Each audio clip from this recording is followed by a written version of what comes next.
I feel good tonight. What's up, everybody? Welcome into Prime Time Early Edge. This is where we start Week 13 in the National Football League. Tonight, Big D, Dallas, Texas. It's the Seahawks and the Cowboys. And the Cowboys come in the last 5 games, let me check my notes, averaging 39 points a game. So where do we go? Where do we start? This is a must-win for the Seahawks, for the Cowboys. They are very much still alive in their minds, perhaps for a top seed. Certainly to go after the 49ers and the Eagles. So I need my absolute very best at my disposal, which is exactly what I have. AB, bring in the stars of the show. You know them. You love them. And look who I have tonight. Oh, my goodness. The counselor, Sia Najad, is here. My man, EC, is here.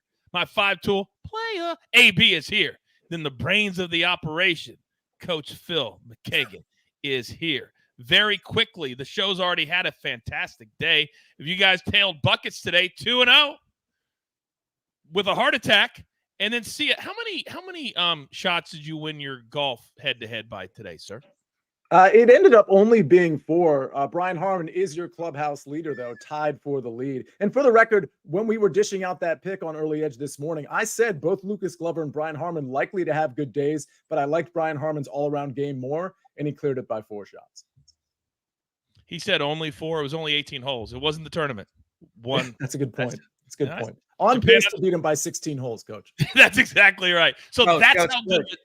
May I interrupt real quick? My favorite part of all of this is this morning, Sia giving out that pick, you saying, hey, we've got to get this in fast, right? Sia, yeah, you got 25 minutes to get this in. I love that Sportsbooks had an influx of like 10,000 people that went and bet this one golf thing and just took money from the book. It's fantastic. I'm surprised they didn't take it down. I know. Something's going on here. Take it down. All right, we've got a lot to get to tonight, so let's get started, gentlemen. You know how we always start these primetime shows. There's only one place, because he is the NFL brains of our operation. We call him Coach Phil. You just call him. Let's go Seahawks. Keys to the game. Start us off. Can Geno Smith correct this struggling offense? Seattle has lost 3 of their last 4 games. They've scored under 17 points in 3 of their last 4 games. Overall, Geno's been steady, 12 touchdowns, 8 picks, an 88 rating. But drives just seem to stall out and points aren't being manufactured on this. The weapons you have to concern yourself with, Jackson Smith and Jigba had 40-plus receiving yards in 6 of the last 7 games, so he's an ascending young player. And DK Metcalf, again, a real physical creature, but last week, 9 targets, 3 catches, and only 32 yards. So this is going to be a real tough operation for the receivers against this Dallas defense. The second thing we're going to talk about is, will the Seattle Seahawks defense be able to control the Cowboys offense? I mean, Seattle's 23rd overall in defense. You know, they've done a great job of getting to the quarterback. They're 11th in sacks and 8th in passes defended. So they have some areas where they can give the Cowboys some trouble. But Seattle's recovered 7 fumbles, 8 interceptions. And if they want to beat the Cowboys tonight, they're going to have to manufacture many more turnovers tonight. Well, you know, it may not match up because they're the third, or they allow the 3rd most points per game in the entire league at 27.8. You round that up to 28. I don't feel good about a team that also has been scoring 38 points a game, 39 points a game. This just doesn't look like a good matchup. Love those keys to the game. Over to you, because your ears must have been burning this morning, because we did a little segment on the show that we called the EC Special, that we made Counselor, Danny Brasco, Buckets, choose a same-game parlay from BetMGM that we put together, and everybody participated. So, of course, I come to you thinking, oh, you're going to give me something sexy. You're going to give me something diabolical. What do you got? I got kicker props, Coach. You should know on these shows, that's what we do. But normally I go over with kickers. Now we'll save that for the prop show tomorrow. We're going under on Jason Myers, 1.5 field goals tonight. A little juicy at minus 135, but okay, let's roll with it.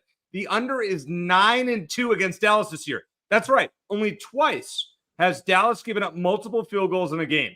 Now that's a trend right there. Jason Myers, on the other hand, as well, has missed 6 kicks already this season. So he may get multiple attempts, but there's no guarantee that it's going in. He is far from automatic. Now, Seattle should be in chase mode for touchdowns, as you and Phil have mentioned, not field goals. That's why I'm playing. We're going to ride this trend, Coach, under 1.5 field goals. A little juicy, minus 135. But you think because in the second half they'll be down by so many that field goal attempts will be out the window, yes? That would be the play, yes. Okay, very good. By the way, Antonio says, love you all, Miss Proppy. I've got very good news for you. Guess who's going to be back tomorrow on the Prop Show? That's right. Proppy will be there. So you don't have to miss him too much longer. All right. He's taking his little hiatus. Just need a little rest. That's all. All right. Now, I hope we cash that because there is nothing worse than an under and a field goal under. All right, let's go to the other side. And when you look at this Dallas team, and I think this is what drives me nuts. And Phil, it's got to drive you even more nuts than me because you've been in the league and you've been around it so long. But when you try to put a positive spin, oh, man, Dallas is playing great. Oh, man, Dallas is doing this. Everybody on social media is like, yeah, but I've been the but guy. Yeah, it's been 26 years. They never – can we celebrate what they're doing right now and how good they are playing right now, please? Let's go, keys to the game. We have to do that. We have to celebrate exactly what's going on right now. And Dak Prescott is playing the best football of his career. 17 touchdown passes, 2 picks in the last 5 games. They won 5 of their last 6. These guys are playing unbelievable. Just one anecdotal stat from Thanksgiving. 10 receivers contributed to a 331 4-touchdown, 142 performance. So he's spreading the ball around. So that to me just shows absolute mastery of the offense that Mike McCarthy has installed. The weapons galore. CeeDee Lamb, top 3 receiver in the NFL. I could talk about him for the whole show. We won't do it. Pollard, again, awesome guy. I think he's doing just what he needs, 10 to 15, 60 to 75 yards. That's what Mike McCarthy's going to want out of this player. We got Brandon Cooks starting to come around, and we got a young tight end in Ferguson who's emerging. All right, McCarthy's got these boys rolling. That's just the facts. And then you think about, okay, the offense is playing well. Well, guess what? Point number 2, Dan Quinn has produced another elite defense. Something that just amazed me. They are holding, this is obviously the league lead, a 68.9 rating to wide receivers outside. So DK and Jackson Smith and Jigba have their work cut out for them. They're the 3rd-ranked overall defense, giving them 276 yards a game. They're 2nd in passing yards, 167 passing yards a game. The only area, they're 13th in rushing yards allowed, so you better run it, but that's still pretty good. If we're just talking about defensive personnel, we got Parsons, Lawrence, Bland. I'm not talking about your Thanksgiving dinner, EC. I'm talking about Deron Bland, the guy who's getting 5 picks to set the record. All right, so we all know your seasoning game is terrible. And we're talking about fun to watch football tonight with this Dallas Cowboys defense. Unnecessary. Funny, but unnecessary, I say. By the way, for all of you in the chat are like, oh, we're going to have a regression tonight from Dallas. Oh, they're due for one. Let me read you 2 stats before I come to the counselor. Cowboys are the first team in NFL history to win their first 5 home games in a season by at least 20 points. They won 3 straight by at least 23 points. Against a team like they're not going backwards. Lean it. Sometimes the public side can be the right side. I hate that whole narrative. Oh, public's on it, so it's got to be wrong. It doesn't have to be. Counselor, I know I got 2 plays for me. What do you got, big boy? Well, first of all, let me just say this. The Cowboys have faced a pretty easy schedule over their last 6 games. Commanders, Panthers, Giants, Eagles, that's good. Rams, Chargers. And they won most of those games. They lost to the Eagles. Prior to those 6 games, they played the Niners and got waxed like they always do in the playoffs. So I'm fine celebrating the Cowboys right now, but I don't think they've reached that echelon where we can compare them to the Philadelphia Eagles and the San Francisco 49ers. Okay, editorial done. Let me get to my next picks. I put this Pollard pick in on Tuesday morning, I believe. I've got Tony Pollard over 61.5 rushing yards. It's 62.5, 63.5 in some places. I still like that. I would play it up to 64.5. This is one of those things where if we look at the last 4 or 5 games, what we've noticed with the Dallas Cowboys is they are running the ball better, specifically with Tony Pollard. So I think Tony Pollard, from an explosive run rate, from an efficiency rate, from a yards per carry standpoint, he's actually been a lot better. And while Rico Dowdle does kind of dive in a little bit here and there, he's still trying to shake off this ankle injury. And honestly, I could see limited carries for him specifically, knowing that this is a Thursday game and he's definitely going to get extra rest going into next Sunday. So again, game script, efficiency, yards per carry, all of those things, I think point to Tony Pollard. My next one, this correlates a little bit with Dak, and it's a little scary. I'm not going to lie to you because people don't like to bet unders, especially on a quarterback that is consistently throwing it for 300 plus yards per game. But I'm going to do it because I think the game script and the Seattle defense, specifically the secondary, really is going to limit Dak at least to under 282.5 yards. Again, Coach Phil pointed this out in terms of passes defended. This is a team that's really showing up, especially over the last 5 or 6 games. I like Dak's under here for a couple of reasons that I just mentioned, but also because of the game script. This line is now growing to 9.5. I could see him throttling down in the fourth quarter. And again, the Seattle secondary is pretty good. It's certainly better than their rush defense. So again, Pollard can succeed. Dak can regress a little bit. I think those game scripts align. Hardcore question from the chat from Joe. Do you think Sia will ever show up top button unbuttoned? No. Won't happen. I'll just answer brand it right now. Within the brand. What'd you say? I said, I'll just answer it right now. The answer is no. I can't. What Sia just said about Dak Prescott and his under and passing yards, we haven't spoken about this at all, but I cannot wait to show you how insanely correct that this man is about that. Which doesn't surprise me in the slightest. But before we nailed get it. to you and Coach Phil, I need to go to the man right above you, AB, because I got 2 more plays, and I can always leave it to you. I can always leave it to you to get a little funky up in this house. What do you got, EC, on the Cowboys side? Hey, first of all, Coach, I'm still waiting for Phil to send me some jerk chicken from the other night. I didn't get anything in the mail the last. Keep waiting, pal. I was just going to say. All right, so let's go with the Cowboys prop here. I love Micah Parsons over 0.75 sacks, -150. You can find this on a few different sports books to get at least 1 sack or over 0.75, however you want to phrase it here. He has at least 1 full sack in 5 of his last 6 games and 1 or more sacks in 8 of 11 games on the year. Dallas as a whole tied for 4th in sacks in the league. Oh, by the way, Geno Smith took 6 last week against a good San Francisco pass rush. Dallas is pretty darn good, too. Game flow should play into it as well. We're expecting Geno Smith to be back to pass plenty of times in the second half. Micah Parsons will get him. It's juicy, and I don't usually like that, but we're laying Micah Parsons over 3/4 of a sack. I guess that's how you phrase it. And then, Coach, we got to do our parlay. You can find this on BetMGM under spread/total. We're going to go Cowboys alt line -6.5 and over 40.5 at +120 because I'm going final score Dallas 30, Seattle 17. I'm sorry I got a little distracted. Guess who just showed up as you were giving us that same game parlay? Your other half. And I'm not talking about Frick. I'm talking about Buckets. Buckets is now in the chat. Who did he take this morning, AB? Who do we have in his no-fly zone? G. Smith. That's right, G. Smith. G. Smith will throw an interception tonight. And as he said on the morning show, hashtag it pays to watch live. You know, sometimes the juice is worth the squeeze. And he put that on me. He thinks he's the host of the show now.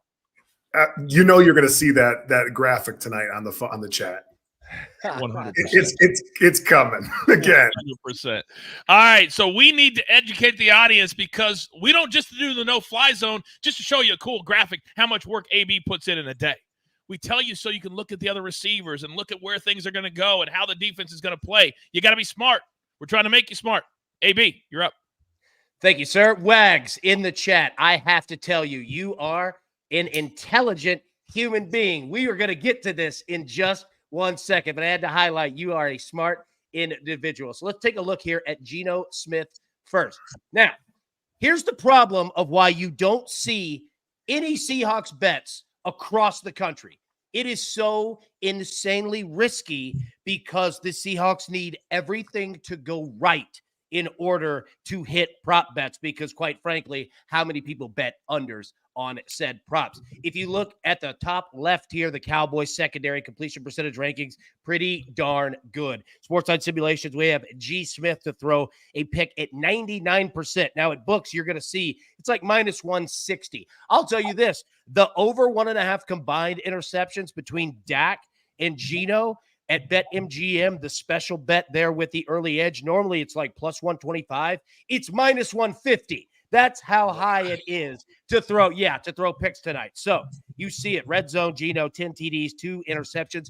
Look at Geno's stats. They're not that bad. The problem with the Seahawks is that they are almost like a college offense in terms of they have to stay ahead of the sticks. They have to play every single down of not getting 2nd and 14, 3rd and 10, because that's where they get into trouble. It's very similar to the Patriots when we break that offense down with Mac Jones. The second that they get behind the sticks, it is trouble. Tonight, you see Geno Smith anywhere across the middle, trouble. Short left, trouble. Short right, trouble. My dude, if he stays in the game, he's throwing a pick. So let me just go ahead and say that one now. Let's move over to Dak Prescott.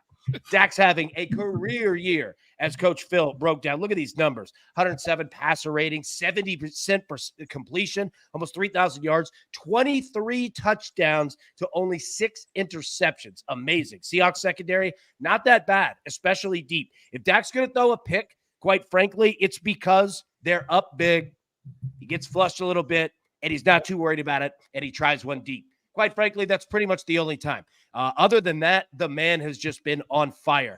50% of his picks have come in the fourth quarter when they are behind. Red zone, 16 TDs, 2 interceptions. SportsLine simulations, we have him at 82% to throw an interception. But let me bring it back here. What Sia was talking about. Mm-hmm. The problem with playing not only Dak's interceptions, but Dak props is that they get up big and they don't have to throw anymore. And quite frankly, Dak Prescott has come out of the game in the fourth quarter multiple times. So when everyone else zigs, we zag. That's how we get down on this show. So first play, Dak Prescott, over 12.5 rushing yards tonight. We're not playing throwing. We're not playing passing, rushing. A super low number. The Seahawks won't expect it. He'll hit this, quite frankly, I think pretty early in the game. And then late, if they're up, he'll run some more. Now, we have to be careful at the end because remember, kneel downs count as rushing attempts. And they also count as rushing yards. But again, 12.5, that's an attractive number. But you know how we get down. When we zag, we not only do that, but we also give ourselves a little bit of security. Dak Prescott, over 3.5 rush attempts. 3.5. That is it. I think that he can hit this by halftime on his own. But if you get that scenario where you're getting yardage taken away from kneel downs, those count as rush attempts. So you can hit both of these, and you also protect yourself the same way. Little Geico insurance there. Hey, if you want to sponsor us, talk to Coach. Last one, what we said, Wags in the chat. Geno Smith, over 2.5 rush attempts at plus 125.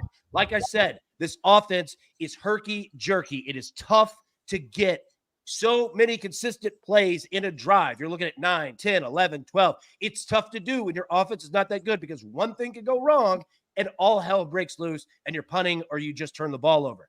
Geno Smith will use his legs. One, he'll get flushed out of the pocket. Number two, they're going to have to run the football. Pete Carroll loves running the football, and they're going to use Geno in that as well. 2.5, super attractive number at plus money. You said herky-jerky, and all of a sudden EC went easy. Calling that Buffalo Wild Wings. Yeah, it's coming. It's coming. Don't worry, it's coming. All right, that's a lot of information there. Breathe, AB. Breathe. We'll go over to Coach Phil. I mean, there's so many plays that this is going to affect. What do you think? Sure. So just like casually talking about Geno Smith and just the issues he's going to deal with. Like, first of all, we have to talk about the pass rush. All right. You got DeMarcus Lawrence and Micah Parsons. They're terrifying. They're going to be in his face, creating all kind of stunts, loops, pressures. So he's going to be under duress. He probably won't have a clean platform the entire night more than 2 or 3 times. So that's just the biggest thing. This Cowboys defense has only given up 167 yards passing, and they've blown 7 teams out. That means they just sat there and threw on them and couldn't do it for halves of football at a time. So just talking about what they're doing, they have guys that are taking the ball away with great confidence. So like you watch like a Deron Bland, how does a guy go to the house 5 or 6 times in a season? Well, because at the catch point, he's shooting his hands because they've so many turnovers are happening. These are playing so confidently that they're taking the ball away like a jump shooter making 3 and 4 and 5 3-pointers in a row and during a basketball game. It's really quite impressive. Switching over to Dak, the way that Mike has constructed this offense for Dak, it's about efficient, safe throws. So when Dak just stays on schedule, no issues. If his footwork is off rhythm or he starts to get flushed and throws it back across his body, the ball can get turned over. And one thing to think about, and the last thing I'll talk about in regards to Dak Prescott interceptions, is the young corner Witherspoon that Seahawks have, I think is really, really special. So whenever you have a guy on the outside on a guy like Lamb, he's going to throw it to Lamb if it's a one-on-one. And can this Witherspoon kid make a play? That's something that we just have to think about as well. Well, as you're talking, I've listened to all you guys. I'm playing Dak under a half an interception right now, and I'm getting it at minus 119. I don't think he's going to throw it tonight because of AB and Coach Phil. But let me come over to you, Counselor, because and we'll start on the Dallas side because we have so many things to talk about. It's about 8 minutes till the top of the hour. But we always start with CeeDee Lamb because he's the guy. His numbers are always the highest. And he's been the guy that during this scoring spree that Dak has been looking for the most. His numbers tonight, 7 and 86.5. Your thoughts?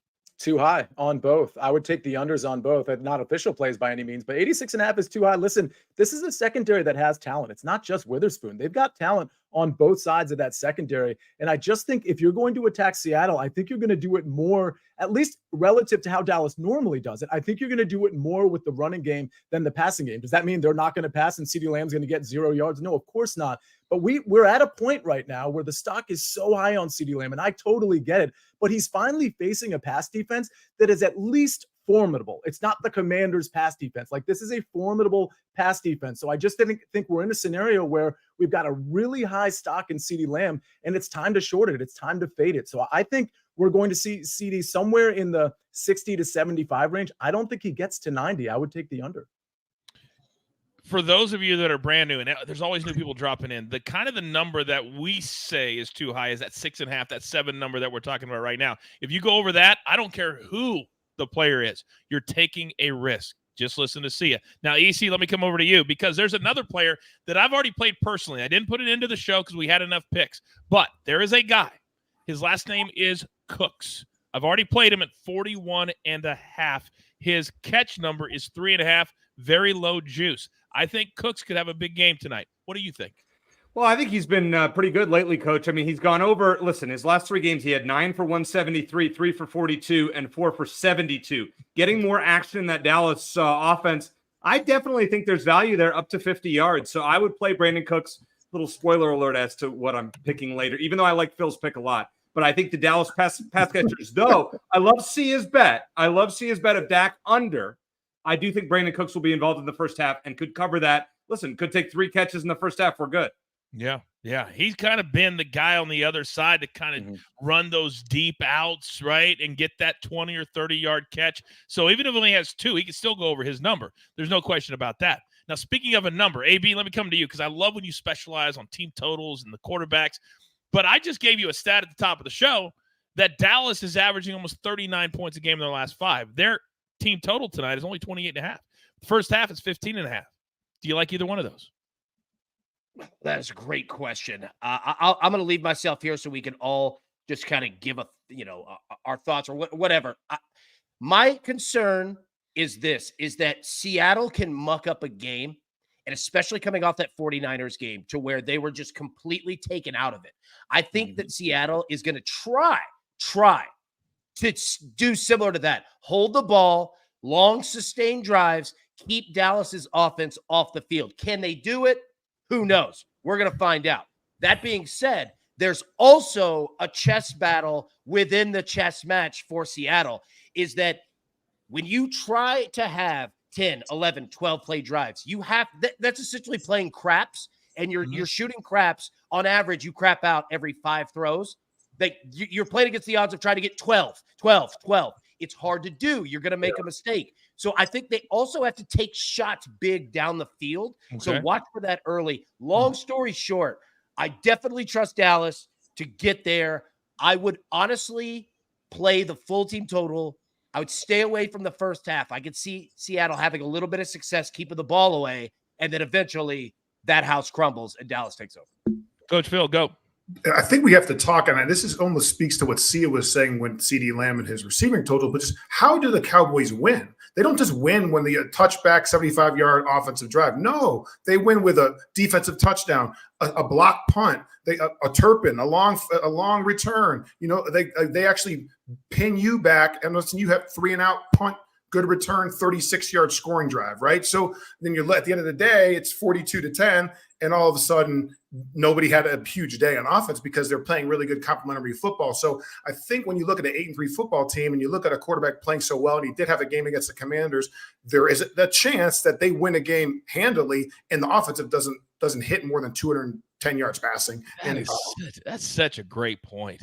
That is such a great point that these turnovers, short fields, it all matters. And it all plays into how Dallas plays the game. So, Counselor, let me come over to you because in the chat, they're asking about the big tight end that's starting to grow into his rookie year. And sometimes when you get to week 13, they start to go the other direction. Jake Ferguson seems like he's heading in the right direction. His numbers look like this: 3.5, 37.5 tonight.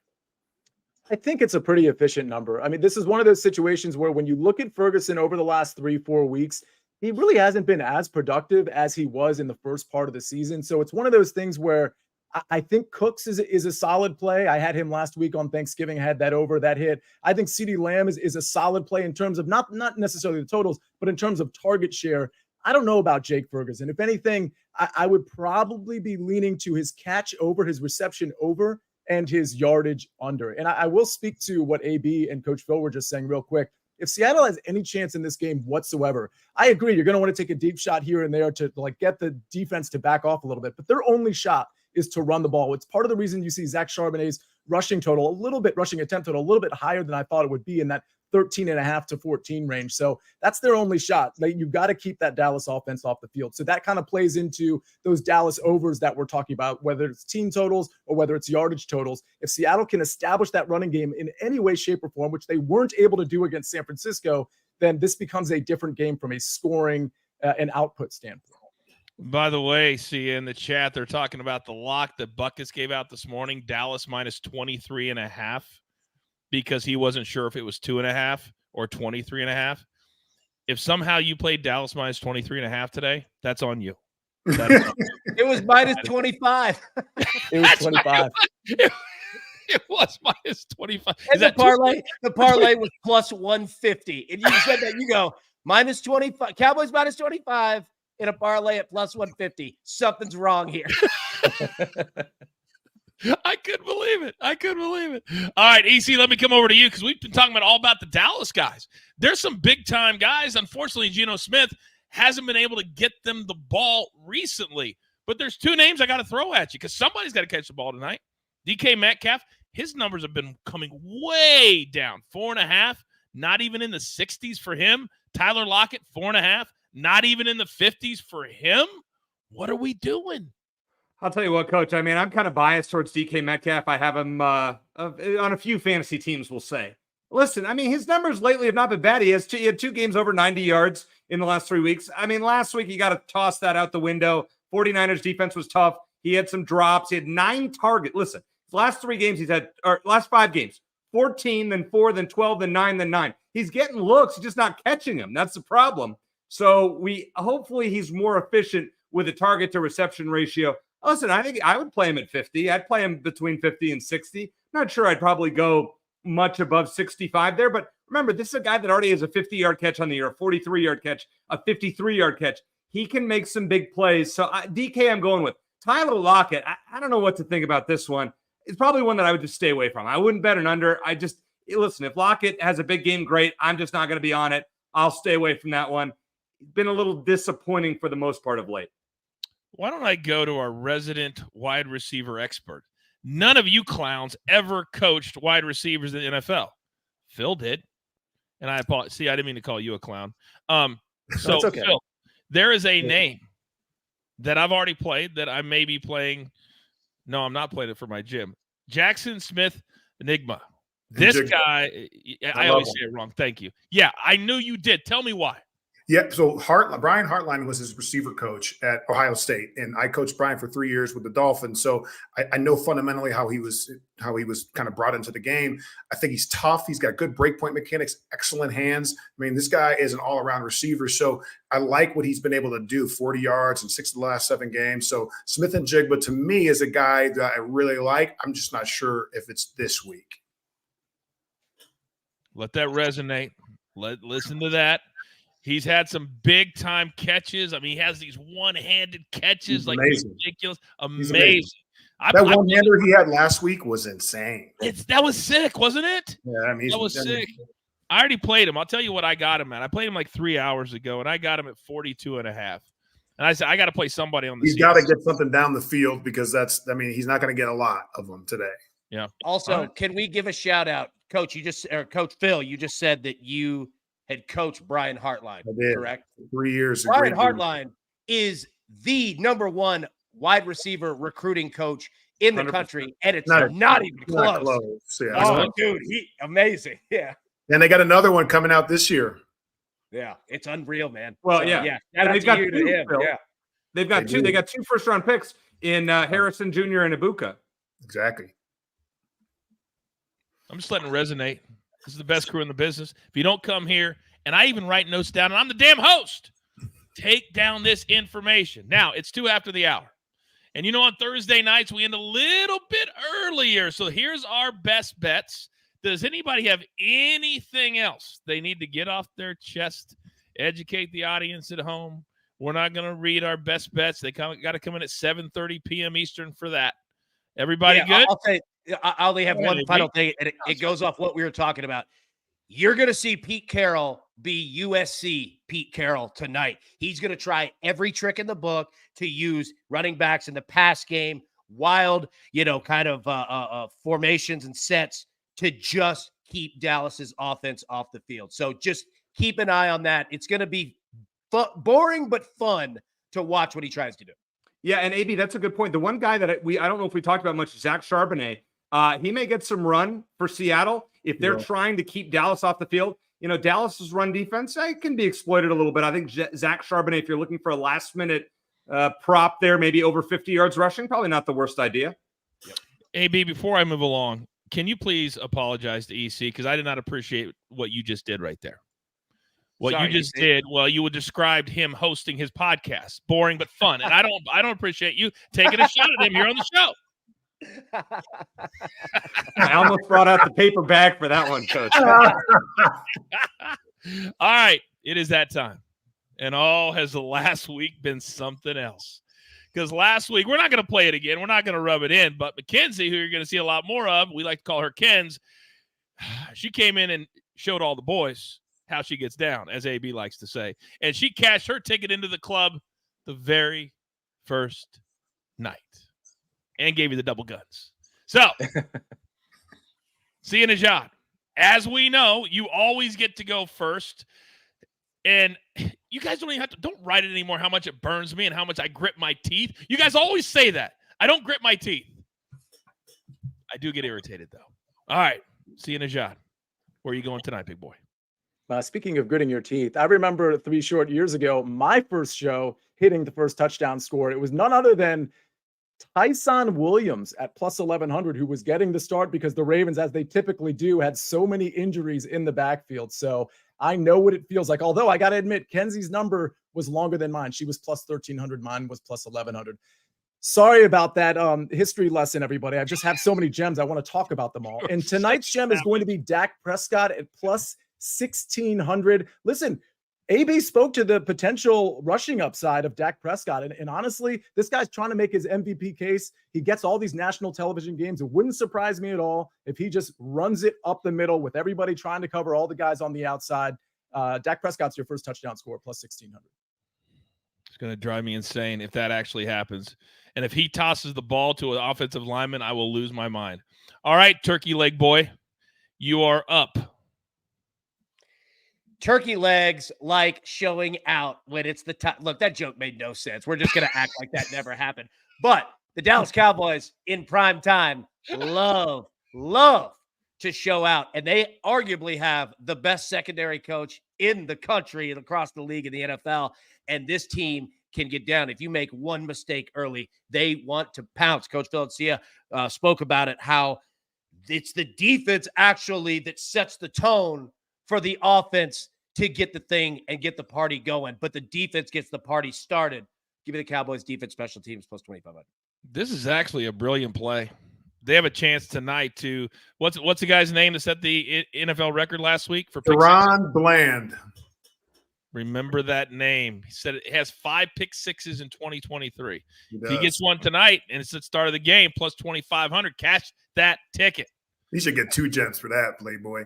Yeah. You really should. You really should. And if you were making the rules, Phil, we would go with that. Okay, so now it is – I'm sorry. I'm feeling good tonight. By the way, Gavin, you guys know when you expose yourself, I'm going to call you out.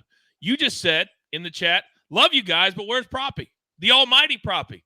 Clearly you weren't here at the start of the show. Don't expose yourself because I already addressed that. Start of the show. Don't somebody else tell him. I'm not going to tell him. You got to be here at 7:30 p.m. Eastern time. You're right on that, Coach. Also, we got to give a shout out to I Love Weed in the chat, handling bots, shutting them down. That's our dog. Hey, well done on that one. Good job. Yeah, he also wrote AB is a smart man. So Smart. It is what it is. It is what it is. All right, now I'm going to go with Rico Dowdle.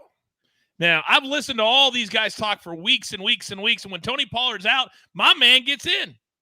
And he's going to get in the end zone tonight. He's starting to get more play. He's starting to get more run. And at plus 1,300, don't listen to Sia. This is a great number. I love it. I'll get my second gym tonight, and I will be insufferable. Just like I told you, Coach Phil, I would be if Ken's got in, and I was. All right. I hate to do it, but EC's got a gem above his name. He gets to go next. I am fired up tonight, Coach, because you know what? I got up early this morning. I logged on to my work email this morning to submit a Jake Ferguson pick, and it was gone a half an hour earlier because somebody got up earlier than me and went on their email. So good luck tonight, Phil. I'm going with Brandon Cooks instead at plus 1,600. Listen, he has 4 touchdowns in his last 6 games. Dak's thrown 17 in his last 5 games, and hey, I'll take my chances. I really like Phil's pick, though. It burns me, but it's true. Phil, stop waking up so early. Why are you ruining the whole rivalry thing by giving him his flowers? I want that pick. I made notes on it last night. Well, then you should flip and evolve and say you don't want it to hit now. What are you doing? This is not Mr. Rogers' I feel bad for him. This is not pat him on the back and say good pick because you got the email in before I did. That's not what we do. Maybe he'll send me some jerk chicken. The last thing I need is sympathy from you. Trust me. In comparison, I'm okay. All right, we're fine. By the way, a joke is not funny a third time. All right, I use the jerk chicken line. All right, Coach Phil. Clearly, somebody wanted you. Explain yourself. Chalky Chan over here, man. I'm just talking to you. I'm just the way it is, man. I wake up. I like this guy in general, so I'll just say he's a positive young player. But that's the second thing we're talking about. We're at a point now in the season where I root for all of you to not get in. I mean, if I can't at least get in, then I don't want to see anyone get in. I certainly didn't want to see Ken's get in. Like EC, I mean, I root against you every week without a shadow of a doubt. I almost just accept that Sia is going to get in with Prescott, and I'm okay with it. I just with EC, Coach, you're not so great either, my friend. All right. I mean, you do this for a living, like 19 shows a day, and you got 1 gem. So let's just tone it down. I've been on the sidelines for this rip the shred stuff. You don't need to bring me into. You've 1 gem, Playboy. 1. Coach, let me say this. We're going to have a game and kind of an odd showdown type thing here. If Buckets hits his G. Smith interception prop in the first half, okay, tonight, the second that it happens, I will Uber Eats Buffalo Wild Wings Caribbean jerk wings to EC's house. I swear to you. So that's the game tonight. If G. Smith throws a pick in the first half, I will immediately go to Uber Eats. I'll tweet it out. I will show you. I'll block out your address, EC, but I will send you Buffalo Wild Wings Caribbean jerk wings. Boneless sauce on the side, please. Mom's basement. I love Location, Mom's basement. Love it. But can we let Coach Phil still get his pick in? Can we? I got it. I mean, it doesn't matter. Listen, poor for Jake Ferguson. I mean, I feel so bad for this man. I mean, the pick is in. We know the guy's a good player. I have given him I can't believe this. I haven't gotten in yet. I've given him the kiss of death. He's awesome, dude. But he's going to score second like they do every week.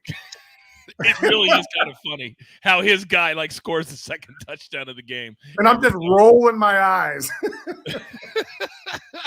Coach, who would win wrestling, you or Phil? What type of wrestling?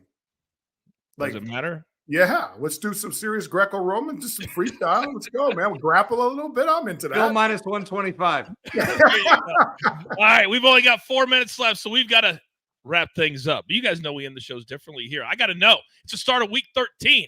So many things online. What's the number one most important thing starting tonight that my crew is looking forward to for the week or in this game? I don't care. Counselor, start us off. Yeah, the Seattle Seahawks, I thought they were pretty fraudulent coming into the season. Granted, I thought Jacksonville was too, so I'm kind of 1 for 2 in that regard so far. But if they want to prove that they're actually for real, They got to win this game or at least be really close down the stretch. They're still in playoff contention. One last thing, speaking of buckets, you can get an alt spread Dallas -24, which means they have to clear it by what? Not 2.5, but 25. And you parlay that with Geno Smith over a half an interception, which of course are the two buckets bets. It's plus 500. I'm not recommending it, but I'm just going to put like $1 on it just for the sake of having the bet live. Let's go. Okay. I'll do it with you. By the way, can you and I do something tomorrow on Big Pick Energy Friday for the golf? Can we do something, me and you? 100%. All right. So a little tease tomorrow. Big Pick Energy. We're going to add some golf to the show tomorrow. Me and C. I don't know what we're doing, but it'll be fun. AB, we're going to do golf tomorrow. All right. Now, EC, what are you looking forward to most tonight? Boy, hearing Sia give out a plus 500 parlay, that's like music to my ears. What I'm looking forward to tonight, will Drew Lock see the field? Geno Smith has been horrible lately. What point did the Seahawks say enough is enough? Put in Drew Lock. There is no point. Drew Lock. No. AB, what do you got? Well, I'm looking forward to tomorrow's Big Pick Energy show where we're doing some golf. Trust me, we're going to put together an awesome golf game for tomorrow's show. All so right. excited for that. Also, the NFC East. The Cowboys are having an amazing year, and we're not talking about them at all because the Philadelphia Eagles are in front of them. So I'm fascinated to see Dallas keeps the pace going, and Philly's going through a gauntlet of a schedule right now, and they just keep winning. They do. They're playing the 49ers. That we're going to break that game down on Sunday. Now, Chris in the chat says, we need a name for Phil's rant each week where he destroys everyone like the scene in Half Baked. That's actually well done. Coach Phil, close it out for us. Yeah, I mean, I never heard a guy have a closing take to see the backup quarterback. That's awful. But at the end of the day, the reality is, I'll tell you the truth. If whatever is happening to Geno Smith, and he gets out of the game, it's going to continue to happen to Drew Lock as he enters the game. So it's just going to be what it is. All right. I mean, he's not going to be any improvement. This Dallas defense is so good. They're going to get after the pass. They're going to force fumbles. I have a bad feeling about tonight, a real Pastronaut type feeling, like I told EC last time. All right, so I have a little bit of a this might be too much for the Seattle offense to protect feeling. All right. They should trade for Tim Boyle. He'll get it done. I think he'll be available. Yeah. All right. Boy, I love you guys so much. Man, I love doing this so much. We love all of you at home. We're always grinding to make things better for you. I promise you that. But we can't do it without you. And we appreciate you. You join us live every single time. So with all that being said, let's enjoy the game tonight. Pay it forward. Be kind to one another. Who's going to get in the club next? That begs the question. There's only one thing left to do. And I believe you all know what that is. You've got your marching orders. Let's take all of these Thursday night football tickets straight to the pay window. For my entire crew, Lembo, Counselor, EC, my man AB, and of course, Coach Phil, always bringing it strong. I am simply the coach, trying to keep this train on said track. We grind for you so we can win with you.